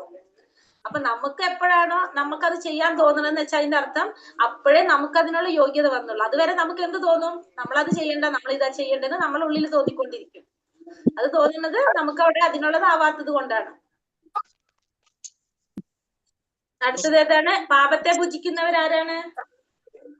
സ്വയം ആസ്വദിക്കാൻ വേണ്ടി മാത്രം ഭക്ഷണം ഭക്ഷണം ഉണ്ടാക്കുന്നവരാണ് പാപത്തെ ഭുജിക്കുന്നവര്. അപ്പൊ നമ്മളൊക്കെ ആരാണ്? പാപത്തെ ഭുജിക്കുന്നവർ തന്നെ. നമ്മളൊക്കെ പാപത്തെ ഭുജിക്കുന്നവരല്ലേ? സന്ത എന്ന് വിളിക്കുന്നത് ആരെയാണ്? ഭഗവാന്റെ ഭക്തന്മാരെ. ഭഗവാന്റെ ഭക്തന്മാരെ. ഭഗവാന്റെ കൃഷ്ണാവബോധമുള്ള ഭഗവത് ഭക്തന്മാരെ. വികർമ്മം എന്നാൽ എന്താണ്? ശാസ്ത്രവിരുദ്ധമായി ശാസ്ത്രത്തിൽ കർമ്മം ചെയ്യുന്നത്, ശാസ്ത്രങ്ങൾക്ക് ചെയ്യുന്നവരാണ് കർമ്മം ചെയ്യുന്നതാണ് വികർമ്മം. കൃഷ്ണാവബോധം ഉദിക്കുന്നത് കൊണ്ട് ഒരു വ്യക്തിക്ക് എന്താ സംഭവിക്കുന്നത്? അനേകായിരം യജ്ഞാനുഷ്ഠാനങ്ങൾ ചെയ്തതിന്റെ ഫലം. അനേകായിരം യജ്ഞാനുഷ്ഠാനങ്ങൾ ചെയ്തതിന്റെ ഫലമാണ് എന്ത് കിട്ടുന്നത്? കൃഷ്ണാവബോധം ഉദിക്കുന്നതുകൊണ്ട്. അപ്പൊ നമുക്ക് മനസ്സിലാക്കാം, കൃഷ്ണാവബോധം ഉദിക്കുക എന്ന് പറഞ്ഞാൽ വളരെ നിസ്സാരമായിട്ടുള്ള ഒരു കാര്യമല്ല. പെട്ടെന്നൊന്നും ഒരാൾക്ക് എന്ത് കിട്ടില്ല? കൃഷ്ണാവബോധത്തിൽ സാധിക്കില്ല. അപ്പൊ നമുക്ക് ക്ലാസ് കേൾക്കാൻ പറ്റും, നമ്മൾ നാമം ജപിക്കും, ഇതൊക്കെ ചെയ്യും. പക്ഷെ കൃഷ്ണാവബോധത്തിലേക്ക് നമ്മൾ എത്തണമെങ്കിൽ എന്ത് വേണം? കുറച്ച് നമ്മൾ കഷ്ടപ്പെടണം. കാരണം ഭഗവാന്റെ കാരുണ്യം ഉണ്ടാവണം. എന്നാ മാത്രമേ നമുക്ക് കൃഷ്ണാവബോധം എന്ന് വെച്ചിട്ടാണ് വേറെ ഒന്നിനെ കുറിച്ചും ഇല്ല. ഭഗവാനാണ് നമ്മുടെ അവബോധം. നമ്മൾ ചിന്തിക്കുന്നതും എല്ലാതും ആരായിരിക്കും? ഭഗവാനെ കുറിച്ചായിരിക്കും. ചെയ്യുന്നതെല്ലാം ഭഗവാന് വേണ്ടിയിട്ടായിരിക്കും. നമ്മുടേതായിട്ടുള്ള യാതൊരു ആഗ്രഹങ്ങളും ഇല്ല. ആ ഒരു അവസ്ഥയിലേക്ക് നമുക്ക് എത്തണമെങ്കിൽ എന്ത് വേണം? ശരിക്കും ഭഗവാന്റെ കാരുണ്യം അത്യാവശ്യമാണ്. ഭഗവാനും അർജുനനും കുരുക്ഷേത്ര യുദ്ധക്കളത്തിൽ യുദ്ധം ചെയ്യാൻ കാരണം എന്താണ്? ഭഗവാന്റെ ഇച്ഛ കൊണ്ട്. നീതിവാദങ്ങൾ കൊണ്ട് ഫലമില്ലാതെ വരുന്നിടത്ത് ഹിംസ ചെയ്യേണ്ടി വരും. അതായത് സാധാരണ ജനങ്ങൾ. അതെ, അതായത് നമ്മളെ ധാരണ എന്താണ്? ഒരു ഭക്തനായി കഴിഞ്ഞ് ഇങ്ങനെ സംസാരിക്കാൻ പാടുണ്ടോ, അല്ലെങ്കിൽ ഇത്രയും ദേഷ്യപ്പെടാൻ പാടുണ്ടോ എന്നൊക്കെ നമ്മളും ചിന്തിക്കും. പക്ഷെ ചില സമയത്ത് അവിടെ എന്ത് വേണ്ടി വരും? ഒരു ഭക്തനും അവിടെ പ്രവർത്തിക്കേണ്ടതായിട്ട് വരും. അങ്ങനത്തെ സാഹചര്യങ്ങൾ. അതെന്തുകൊണ്ടാണ്? ചില സമയത്ത് നമുക്ക് എന്ത് നടത്തില്ല? നല്ല രീതിയിൽ ഉപദേശിച്ച കാര്യം നടക്കൂല. അപ്പൊ അവിടെ എന്ത് വേണം? അവിടെ ഹിംസ അത്യാവശ്യമായിട്ട് വരും. അങ്ങനെ മനസ്സിലാക്കി തരാൻ വേണ്ടി, അവിടെ അത് ചെയ്തില്ലെങ്കിലാണ് അവിടെ എന്ത് സംഭവിക്കുക? അവിടെ ദോഷം ഉണ്ടാവുക. അപ്പൊ അത് മനസ്സിലാക്കി തരാൻ വേണ്ടിയിട്ടാണ് ഇവിടെ എന്ത് ചെയ്യുന്നത്? ഭഗവാനും അർജുനനും യുദ്ധം ചെയ്യുന്നത്. അതായത് ഭഗവാൻ നമുക്ക് മനസ്സിലാക്കി തരാണ്